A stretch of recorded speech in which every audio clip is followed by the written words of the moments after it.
Joseph, you can't go to sleep feeling like this. I'm sorry for everything, and I know you need space, but I'm here for you. You don't need to feel so lost.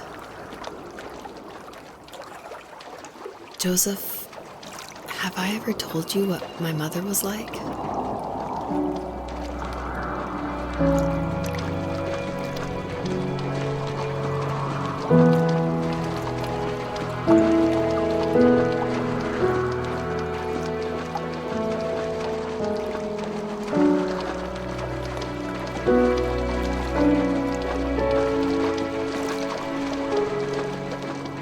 You know what it's like not to have a mom at home. And you know how hard that made my childhood.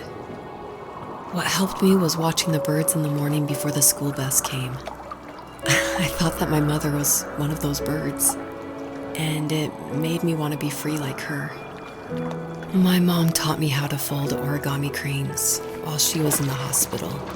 So I told myself I would fold one every day until I could fly myself.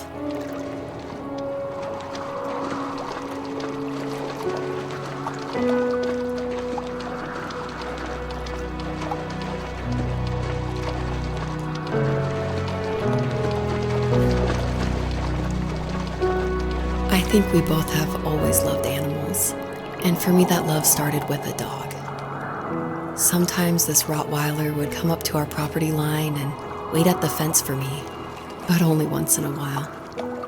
I was sure to check every day immediately after school, and it usually ended in disappointment. I would even steal money from my passed out dad just so I could buy these off-brand dog biscuits. Even when she did stop by, she never went beyond the fence. Why was she so scared?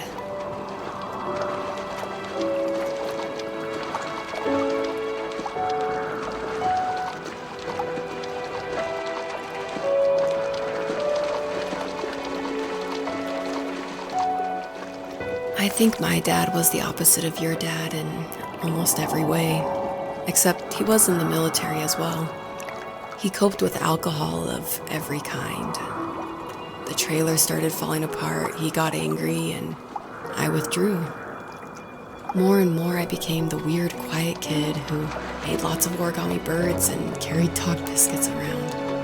I think we were pretty similar when it came to being the weird kids. And that same sincerity in college was one of the reasons I was so drawn to you.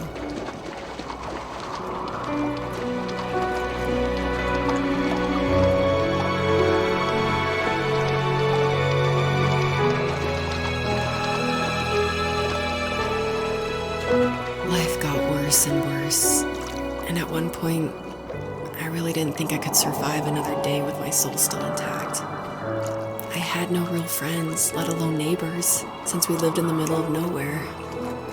I should have talked to my teacher, but I was scared what he would do if he found out. As I waited for the school bus one morning, I walked around until I found something in an abandoned shed. Something I can't put into words.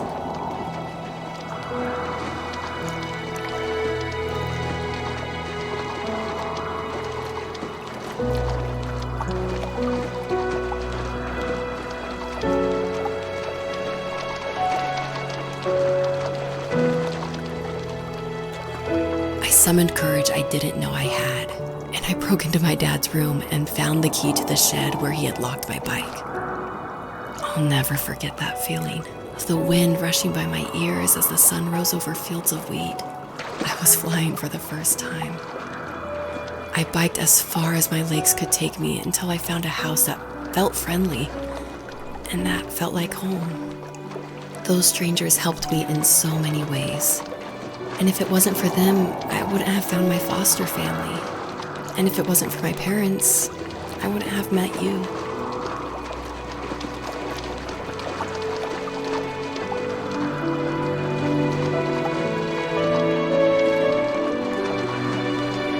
You have strength, Joseph, and you're not as alone as you think.